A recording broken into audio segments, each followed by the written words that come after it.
ദൈവത്തിൻ്റെ അതിപരിശുദ്ധ നാമം വാഴ്ത്തപ്പെടുമാറാകട്ടെ. വിശുദ്ധ ലൂക്കോസിന് സുവിശേഷം 1-ാം അധ്യായത്തിൻ്റെ 5 മുതൽ 25 വരെയുള്ള വാക്യങ്ങളിൽ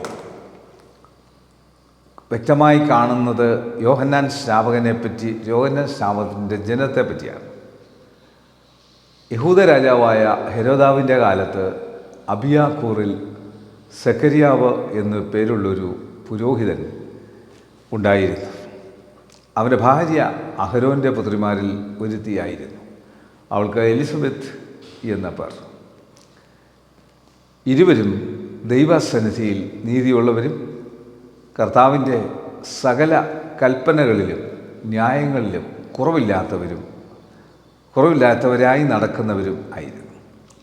എലിസബത്ത് മച്ചിയാകൊണ്ട് അവർക്ക് സന്തതിയില്ലാഞ്ഞു. ഇരുവരും വയസ്സ് ചെന്നവരും ആയിരുന്നു. അവൻ കൂറിൻ്റെ ക്രമപ്രകാരം ദൈവസന്നിധിയിൽ പുരോഹിതനായി ശുശ്രൂഷ ചെയ്തു വരുമ്പോൾ പൗരോഹിത്യ മര്യാദ പ്രകാരം കർത്താവിൻ്റെ മന്ദിരത്തിൽ ചെന്നു ധൂപം കാട്ടുവാൻ അവന് നറുക്കുവന്നു. ധൂപം കാട്ടുന്ന നാഴികയിൽ ജനസമൂഹമൊക്കെയും പുറത്ത് പ്രാർത്ഥിച്ചുകൊണ്ടിരുന്നു. അപ്പോൾ കർത്താവിൻ്റെ ദൂതൻ ധൂപപീഠത്തിൻ്റെ വലതുഭാഗത്ത് നിൽക്കുന്നവനായിട്ട് അവന് പ്രത്യക്ഷനായി. സെക്കരിയാവ് അവനെ കണ്ട് ഭ്രമിച്ചു, ഭയപരവേശനായി. ദൂതൻ അവനോട് പറഞ്ഞത്, സെക്കരിയാവേ, ഭയപ്പെടണ്ട. നിൻ്റെ പ്രാർത്ഥനയ്ക്ക് ഉത്തരമായി നിൻ്റെ ഭാര്യ എലിസബത്ത് നിനക്ക് ഒരു മകനെ പ്രസവിക്കും. അവന് യോഹന്നാൻ എന്ന പേർ ഇടണം. നിനക്ക് സന്തോഷവും ഉല്ലാസവും ഉണ്ടാകും. അവൻ്റെ ജനനത്തിങ്കൽ പലരും സന്തോഷിക്കും. അവൻ കർത്താവിൻ്റെ സന്നിധിയിൽ വലിയവനാകും. വീഞ്ഞും മദ്യവും കുടിക്കുകയില്ല. അമ്മയുടെ ഗർഭത്തിൽ വെച്ച് തന്നെ പരിശുദ്ധാത്മാവ് കൊണ്ട് നിറയും. അവൻ ഇസ്രായേൽ മക്കളിൽ പലരെയും അവരുടെ ദൈവമായ കർത്താവിലേക്ക് തിരിച്ചു വരുത്തും. അവൻ അപ്പന്മാരുടെ ഹൃദയങ്ങളെ മക്കളിലേക്കും വഴങ്ങാത്തവരെ നീതിമാന്മാരുടെ ബോധത്തിലേക്കും തിരിച്ചും കൊണ്ട് ഒരുക്കമുള്ള ഒരു ജനത്തെ കർത്താവിന് വേണ്ടി ഒരുക്കുവാൻ അവന് മുമ്പായി ഏലിയാവിൻ്റെ ആത്മാവോടും ശക്തിയോടും കൂടെ നടക്കും. സെക്കരിയാവ് ദൂതനോട്, ഇത് ഞാൻ എന്തൊന്നതിനാൽ അറിയും? ഞാൻ വൃദ്ധനും എൻ്റെ ഭാര്യ വയസ്സ് ചെന്നവളുമല്ലോ എന്ന് പറഞ്ഞു. ദൂതൻ അവനോട്, ഞാൻ ദൈവസന്നിധിയിൽ നിൽക്കുന്ന ഗബ്രിയേൽ ആകുന്നു. നിന്നോട് സംസാരിപ്പാനും ഈ സദ്വർത്തമാനം നിന്നോട് അറിയിപ്പാനും എന്നെ അയച്ചിരിക്കുന്നു.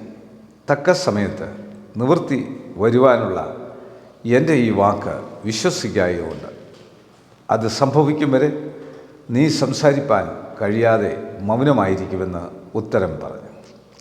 ജനം സെക്കരിയാവിനായി കാത്തിരുന്നു. അവൻ മന്ദിരത്തിൽ താമസിച്ചതിനാൽ ആശ്ചര്യപ്പെട്ടു.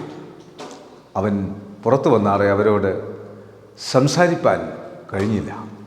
അതിനാൽ അവൻ മന്ദിരത്തിൽ ഒരു ദർശനം കണ്ടു എന്ന് അവർ അറിഞ്ഞു. അവൻ അവർക്ക് ആംഗ്യം കാട്ടി ഊമനായി പാർത്തു. അവൻ്റെ ശുശ്രൂഷാകാലം തികഞ്ഞ ശേഷം അവൻ വീട്ടിലേക്ക് പോയി. ആ നാളുകൾ കഴിഞ്ഞില്ല.